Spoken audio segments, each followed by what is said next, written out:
Are you thinking of starting a new language in 2025 but unsure where to begin? The good news is you don't have to spend hours every day or overwhelm yourself with complex grammar rules. In this video, I'll share my simple, realistic tips to help you start learning a new language and stick with it for the long term. For me, the secret to learning multiple languages is consistency. Instead of trying to achieve fluency in a few months, I focus on putting in a little bit of effort for a longer period of time.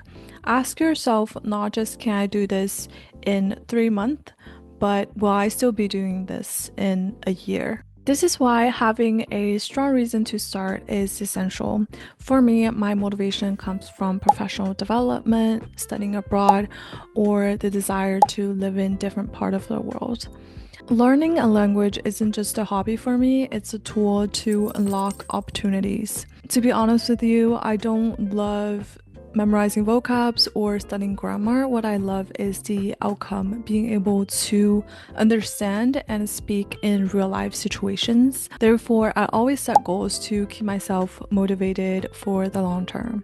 Instead of vague plans like I will become fluent in language, focus on smaller, actionable goals. For example, instead of vaguely planning to improve my reading, I decide on a specific book I want to read for the month. Then I break it down into manageable steps like reading a chapter each morning. And here's the thing, sometimes I don't hit my goals. Life happens and I might finish only half the book by the end of the month, but instead of seeing it as a failure, I remind myself that I'm already halfway there.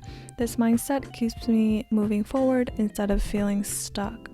Another key to setting goals is making them specific. Goals like listen to more podcasts don't work for me. Instead, I will decide on something like listen to a French podcast for an hour this week or learn 10 new words. Putting a number on it makes it easier to track and feel a sense of progress. Immersion is often said to be the best way to learn a language, but what does that actually mean? For me, it's about weaving the language into my daily life through activities I already enjoy. If you aren't a big podcast person but you love music, try creating a playlist in your target language. For me, as a book lover, I also found joy in reading manga and children's books.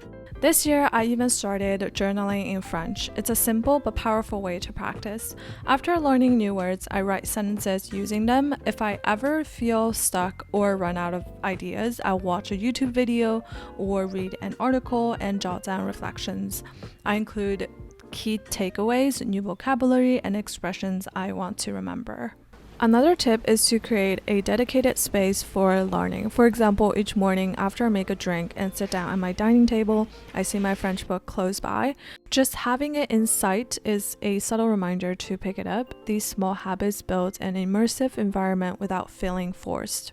If your time is limited, imitation can be a faster way to make progress. This doesn't have to involve speaking with a real person. Most language resources include conversations or scenarios that you can study. I like to break them down, study them, and then practice speaking as if I were in those situations myself. The same idea applies to writing. When I come across an email or message that's useful, I take note of it. I will look up any unfamiliar words, then write my own version without looking at the original. It doesn't have to be exactly the same. It doesn't have to be perfect, just close enough to capture the tone and structure. For example, I once came across an email template for requesting a volunteer position. After analyzing it, I wrote my own version. I started tracking my progress this year, and seeing how much I've achieved motivates me to keep going. After setting the goals, the next step is to take actions. Every day I make a to-do list. By writing them down, I have a better idea of what my day will look like. I use both Notion and Hobonichi to keep tracking my learning goals. Each month, I plan out my tasks and resources, then check them off as I go. By the end of the month, I get a progress bar showing how much percentage I've completed. I also created a library page to add all of the books that I've read or currently reading.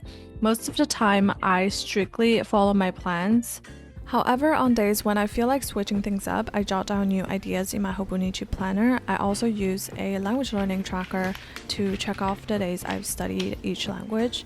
It's simple, but it keeps me accountable. I like to visually see my progress. I add small details like how many pages I've read so I can see my growth in real time. I feel less guilty when I consume media in another language.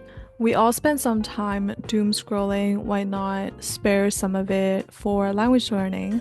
For me, it's also one of the least stressful way to learn. It's the end of the year, so I want to share with you my 2024 favorites. I use Netflix a lot to watch Japanese TV shows. I really like how I can turn on Japanese subtitles. In the beginning of this year, I was obsessed with dating shows, and one of my favorite Japanese dating show is called Is She the Wolf? There are 5 men and 5 women on this show. Among the girls, there is one wolf who is not here looking for love. I find these type of content have more natural conversations. You can see how they interact with one another, how they text, and etc. YouTube is another great platform. I found some new channels this year that I've been loving. The first one is Your Best French.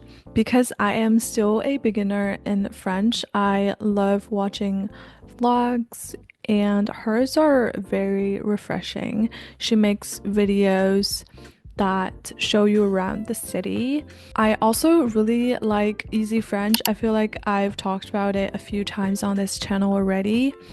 Their videos on YouTube are mostly street interviews, but if you go to their podcast, they cover a wide range of topics. I remember the other day I was listening to one episode where they talk about the differences between millennials and Gen Z. For Japanese, I love watching Hannah's videos. She is a model in Japan. I really like her style. So she makes a lot of videos on fashion trends. So I would say to follow some channels and influencers that share the topics that you're already interested in. If you've watched till this point, thank you so much. I hope these tips inspire you to start learning a new language in 2025. I also started posting more short form content on Instagram, so if you're interested, feel free to follow me on there as well. Yeah, I will see you in the next video.